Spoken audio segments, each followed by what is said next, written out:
Hey everyone, welcome back to the 443 Security Simplified. I'm your host, Mark the Liberty, and joining me today is... Corey Lip Typer Knockrainer. On today's episode, we will try and guess what Corey is typing by reading his lips. But on the news side of things, we've got 4 separate stories.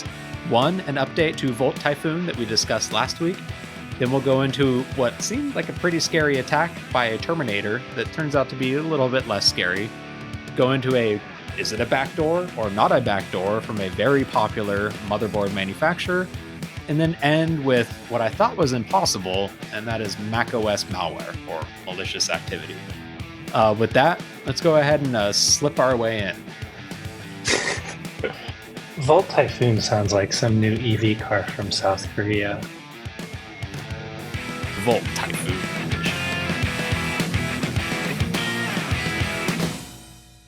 So let's start this week with a update to one of last week's stories. So on the last episode, we discussed Volt Typhoon, which pop quiz time. What does typhoon mean in that nomenclature? Corey? China. There you go. You remember. China. So how does he say it? I forget. With Microsoft's new naming convention, Typhoon means any threat actor originating in China. Or I think maybe it's even specifically state sponsored. Man, it's definitely state sponsored in China. So anyways, last week we discussed Volt Typhoon, which was the Chinese government-backed threat actor that relies 100% on living off the land techniques. And relatively soon, I guess Lottle. A few days after we posted that episode, CISA, along with quite a few other international organizations, released an advisory with some more details on Volt Typhoon's activity.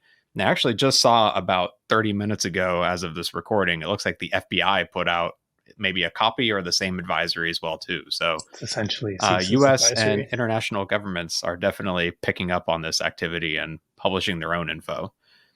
So CISA's advisory didn't have like a whole lot new. It reiterated a lot of the activity that Microsoft highlighted, just with some additional IOCs sprinkled throughout it. But there was actually one interesting new bit of activity that wasn't in Microsoft's original report. So if you remember, Microsoft pointed to Volt Typhoon using NTDS util to create installation media off of Windows Active Directory domain controllers, because that installation media would then have hashed passwords of credentials for use during deployment, which if you've got access to that ISO file or whatever, you could then crack those offline. So CISA actually highlighted additional activity around the ntds.dit file. So ntds.dit, it's the main Active Directory database file. It's stored in the system root ntds/ntds.dit location on Active Directory domain controllers. It's got things like information on users, groups, group memberships, password hashes for all users on the domain. It's kind of an important file. Yes. Now, data in this file, it's encrypted, but that key is available in the system registry hive, which you need system level permissions to view it. And it's also locked while in use by Active Directory, which is theoretically the entire time that domain controller is online. But what Volt Typhoon was doing is they're using VSS admin to create a shadow copy of the entirety of the C drive, which then lets them extract that .dit file and the system registry hive from that shadow copy, because they're not locked in there. They're only locked in the actual running version of those files. So the additional IOCs that CISA put in the report were all around this activity. Some of the commands they were using, they actually had 4 or 5 different ways they were doing these shadow copies and data exfiltration. And it was one little bit of behavior that wasn't at least actively discussed in Microsoft's post that we chatted about last week. So CISA does specifically call out, quote, if an actor can exfiltrate the ntds.dit and system registry hive, the entire domain should be considered compromised, which is fair. It's got every single user hash on there, and theoretically at some point they'd be able to crack them. I don't actually know. They're not stored as NTLM hashes in there, right? Because that would be bad news bears. They're hopefully Uh, Man, I'm actually curious. Corey, do you happen to know off the top of your head exactly how they're stored? Because it Not could be for real bad. sure, but it could be But NTLM hashes. I wouldn't put it past Microsoft. exactly. Either way, though, like just being able to crack them offline is enough to say theoretically, if that gets stolen, you should consider all those accounts compromised and go through redoing all the passwords. So there are a few other detailed IOCs within this report. If you want to do your own threat hunting in your organization, figure out if you were potentially a victim of this attack, you can check them out.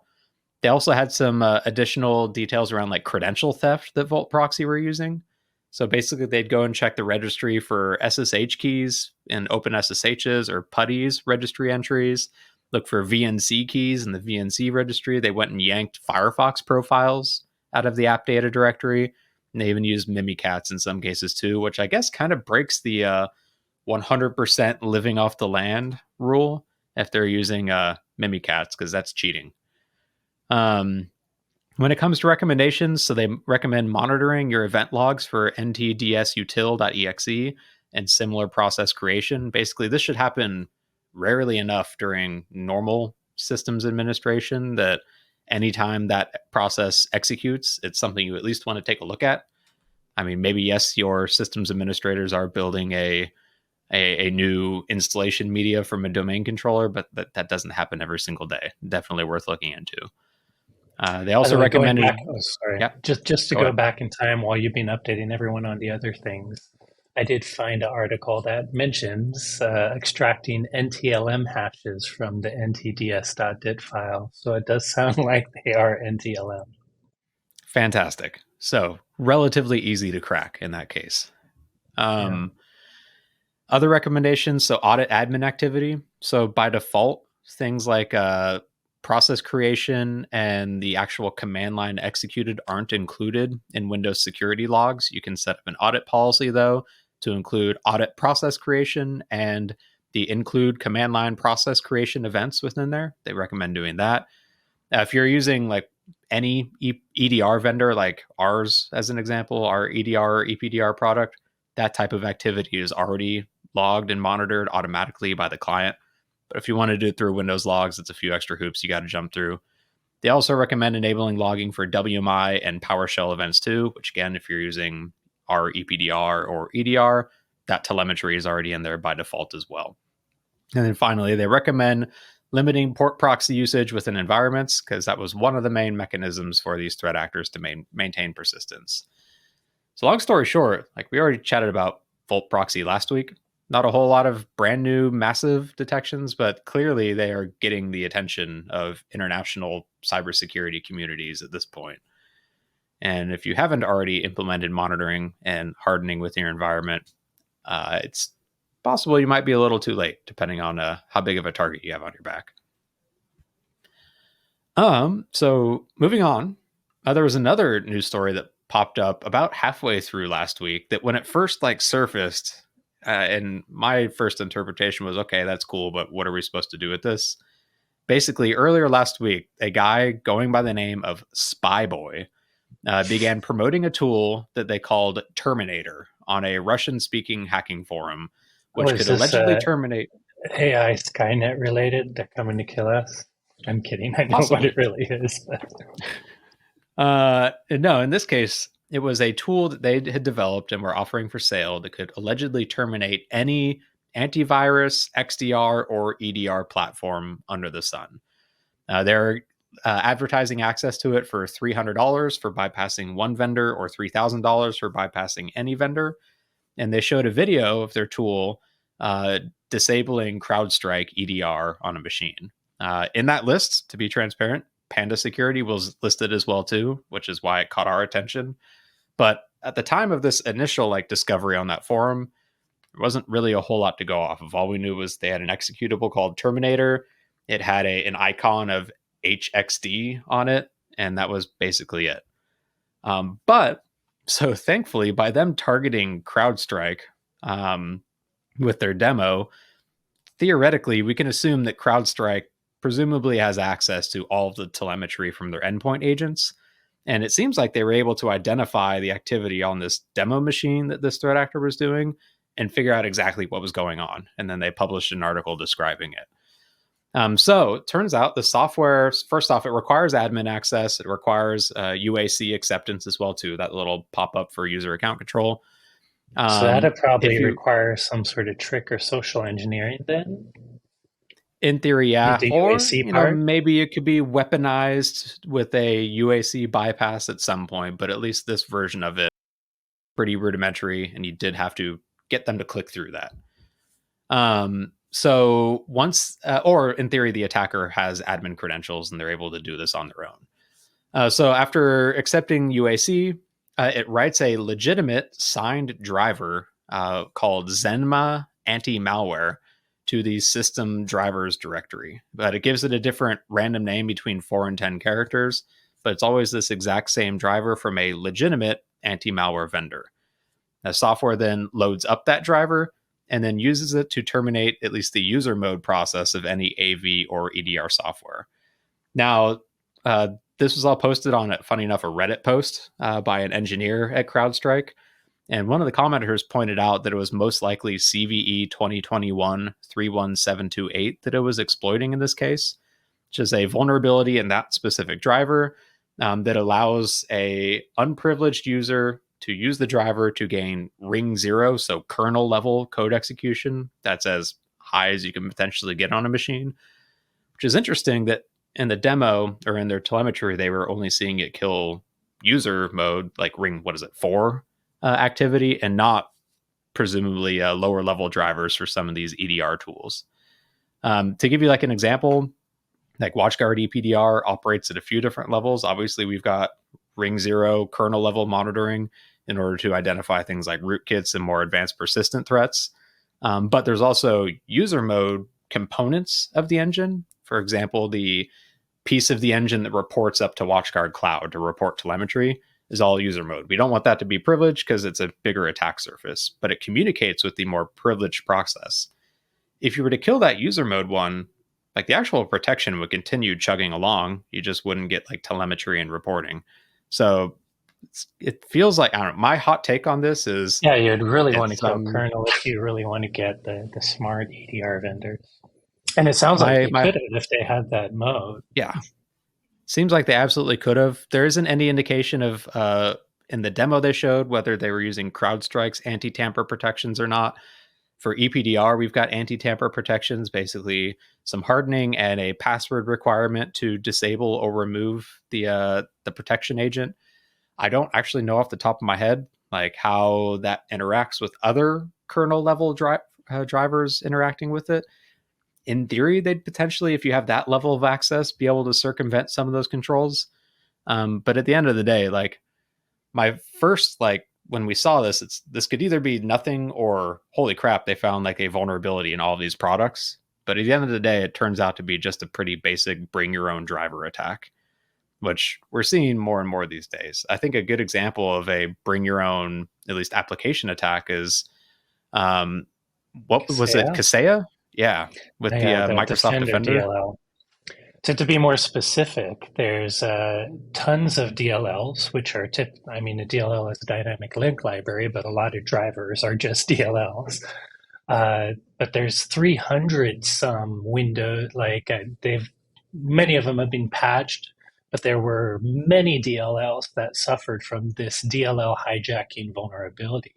So if any of those 300 plus Windows application DLLs hadn't been patched, or you brought your own, you forcefully downgraded, which is what happened in the Kaseya attack. The living off the land attack loaded an older version of Defender. Just leveraging that DLL hijacking flaw, you could basically remotely execute code through DLL hijacking. That said, I think this one's slightly different, right? Because a lot of those, not all of those DLLs will be ring 0 access. So, what So that level of was code execution you get probably depends. Defender probably could be kernel level, but I'm not sure every DLL or driver would be. Graphics drivers would probably so be kernel level too. yeah, potentially. The Defender one, it's loading a library which gives you permissions within whatever Defender has in that case. This one, Yeah. it's a legitimate driver. They're having to issue like system calls to it directly in order to interact Yeah. with it, but they can ultimately carry out whatever function they want within it.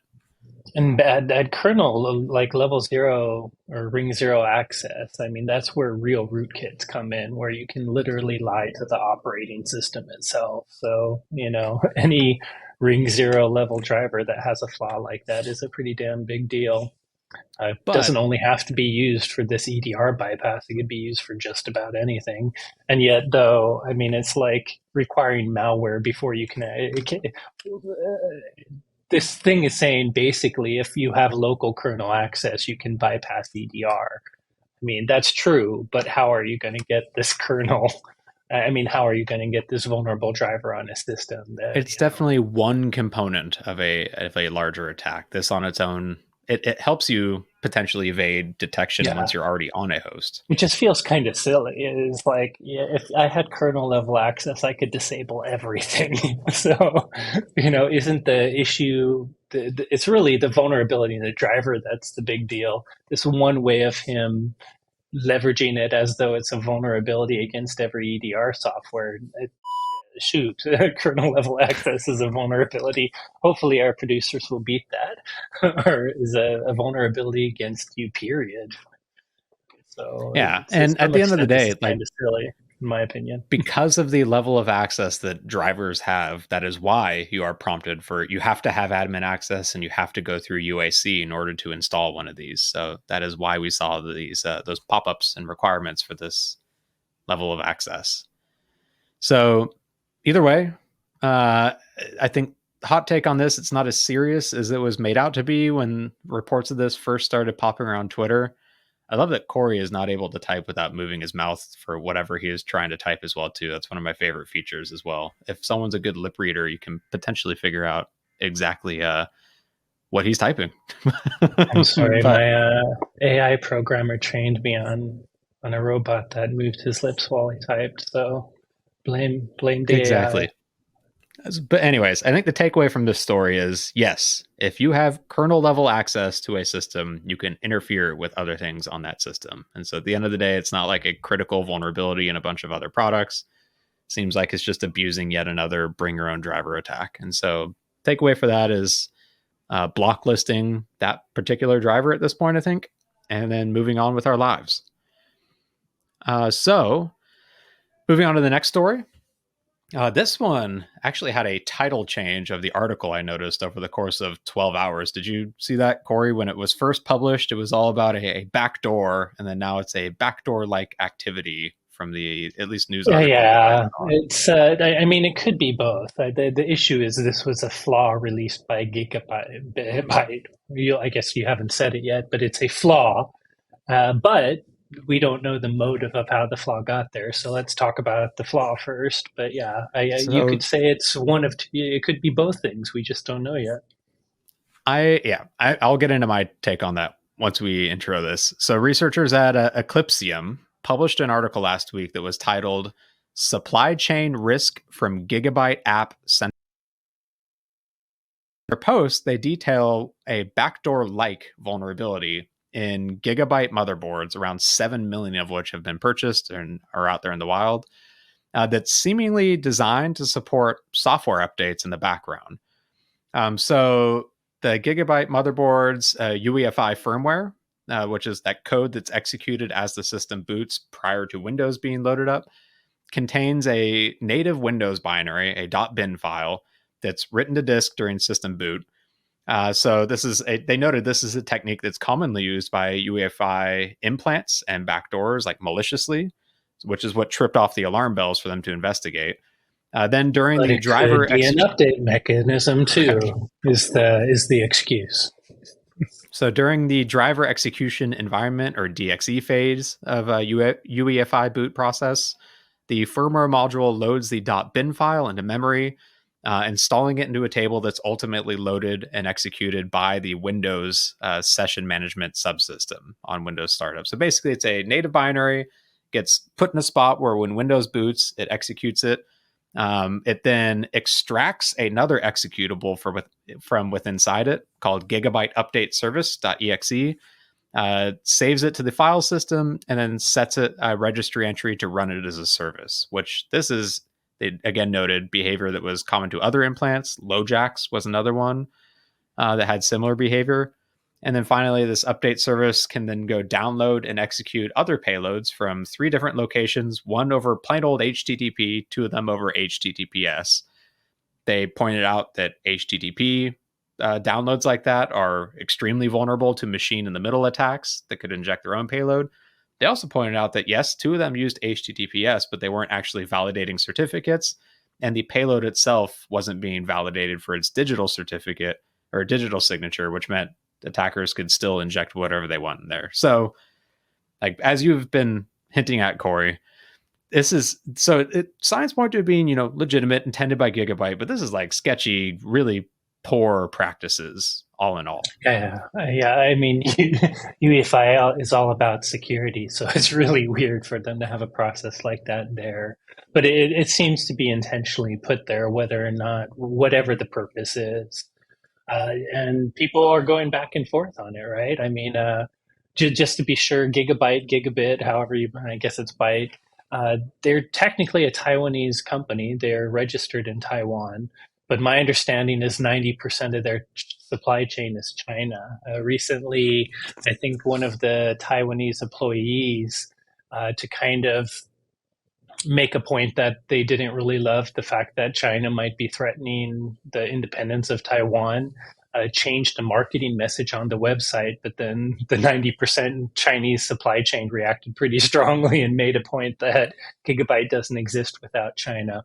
So I just mentioned that country because it brings up obvious speculation. You know, if we're getting all our equipment from a supply chain at an adversarial place, it's pretty darn scary to have this backdoor secret Windows software installer built into the secure boot The portion of firmware our of the motherboards device of itself, firmware. yeah, Yeah, it's pretty nuts. And like it's difficult to even like mitigate without a firmware update in this case. Like you can't, yes, you can delete the gigabyte update service.exe executable, get rid of the service, but the next time you reboot, it'll just plop it right back come there back. and set it all up Yeah. again. This is exactly why UEFI and BIOS based rootkits are so frightening, because they have persistence beyond the operating system. You can even go uninstall Windows, reinstall Windows, boot it up fresh, and it'll plop this thing right onto Damn. your storage device all Yeah. over again.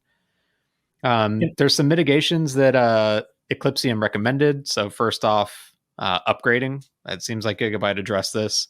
You can turn off the App Center download and install feature within Gigabyte motherboard's BIOS UEFI setup. It's a checkbox in there that prevents this mechanism from working. They also recommend setting up a BIOS password so someone else can't go in and tamper with this.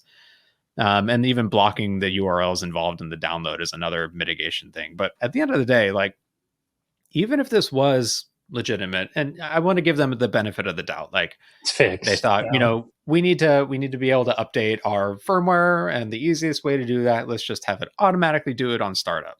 Like, sure, makes sense, but this is like the sketchiest, worst way to potentially do that. Yeah. Where Undocumented feature that you don't tell people about, you know.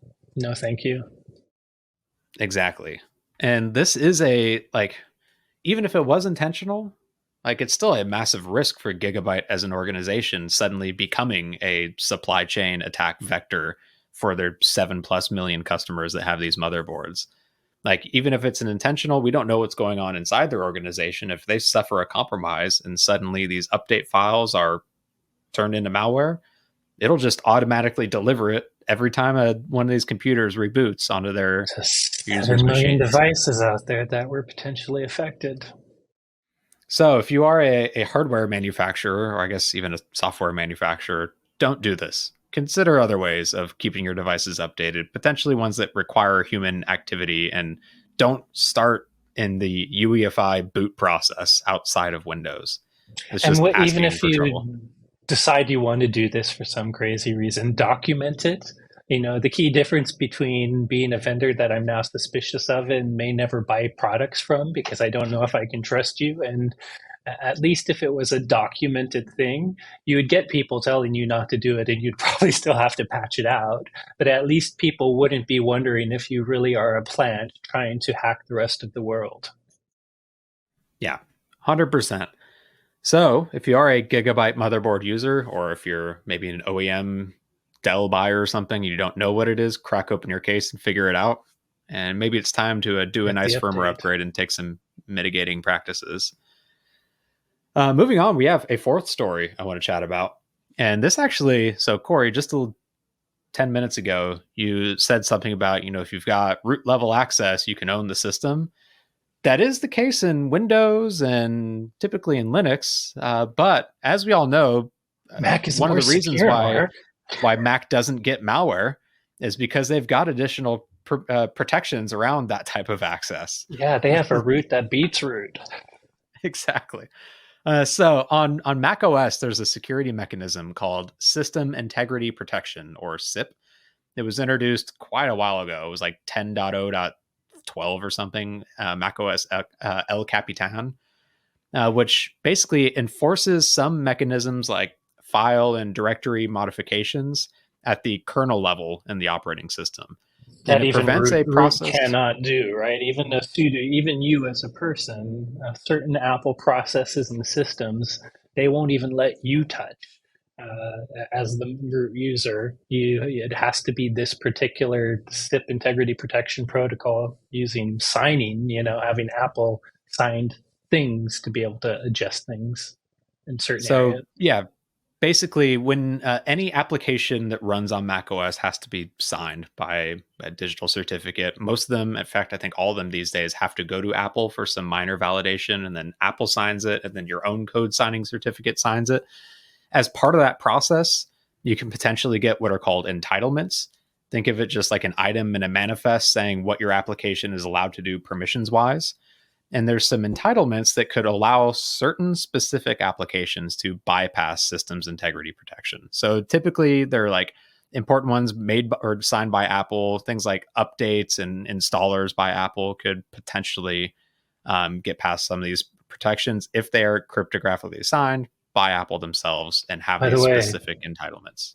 if you ever see Mark's code, it's very entitled. It tries to get access to everything. Such entitled code, Mark. Come on. So entitled. So because it's protected by cryptographic signatures and app signing, it is theoretically extremely difficult, bordering on impossible to forge without compromising one of those code signing keys or the entire signing mechanism by Apple. You can actually, and so backing up, like are able to do some systems protected modifications of important files and directories within the operating system. You can't just like sudo your way to root and modify some of these files unless the process you're running has the permissions to modify them. So it's a bit of a protection against Yeah. root level access really screwing everything up. I'm glad we have it. It would be quite the migraine if we didn't. So what so happened, Mark? So you can disable SIP legitimately, but you have to reboot the system into a recovery partition, which requires having physical access. But so funny enough, Microsoft's threat intelligence team discovered a new vulnerability, which they found and named Migraine in macOS that could allow attackers that have root level access to bypass SIP protections. So you already have to have elevated access, but this gets you the rest of the way to doing anything you want on the file system. They've received CVE 2023-32369 for it, which Apple has patched as of May 18th. If you haven't Yeah, like updated your operating system, make 2 sure you weeks go do ago. that. So the story of how they found this was actually kind of interesting. They detailed it in their blog post. So Microsoft Defender for 365 or whatever the heck they call their endpoint, runs on macOS as well too. And they periodically threat hunt and look for interesting activity. They identified a binary that was called drop_SIP, which they What a initially helpful thought was naming malware. convention. So Thank you I for mean, if letting you're me threat know what it hunting does. and you understand macOS like file system, and you see that, you're like, oh man, look at that. That's got to Huh, be malware. I want to look at Turns out that. it was actually a legitimate binary signed and verified by Apple themselves. So when they were looking through one of the functions called within it, they found a system call that re-enables SIP checks, which made them conclude that the drop SIP process must assume it can already bypass SIP. But it's not actually itself directly entitled to any SIP bypass entitlements. which means it likely inherited it from another process. So they found the parent process to drop underscore SIP was something called System Migration D. It's, as you might guess, designed to handle system migrations within macOS, and it includes a SIP bypass entitlement called com.apple.rootless.install.heritable. And that heritable one lets it get past SIP, and also any process that it spawns, any child process, can inherit that and also bypass SIP. So that is how this drop SIP process is able to get past it and then re-enable it when it's done. So they were reviewing that system migration D process, looking at other child processes. They found that it also at one point launches a bash script and it also launches a Perl script, both of which, like, those are not modifiable even by a root user. So you can't just go and replace that script with something else and gain code execution that way. But for those familiar with bash, there's a environment variable called bash underscore env, where basically anytime bash the application runs, it'll execute anything in that environment variable first before getting to whatever it was going to do in the first place. Perl has a similar one. It's called Perl 5 opt, which allows you to put in a command that anytime Perl, the application, is run, executes that bit of command or code first. So that's the easy way in. Like, just with that, you can execute arbitrary commands with one caveat, that you have to get the system migration D process to actually run. And so because this is a part of the migration assistant utility, it's not as easy as it may seem in order to actually get that to execute. Like, during normal use, the only way to run it is to boot out of or log out and boot into a different partition in order to do the migration. So they ended up going through and reverse engineering the entire process flow for the migration assistant utility, as well as the setup assistant process within macOS. They went and figured out exactly how they work. They ended up finding a couple of like hidden arguments that you can pass to them if you execute either of these applications on the command line. One of which disables the logout requirement, and another one gets rid of a few GUI windows along the way too.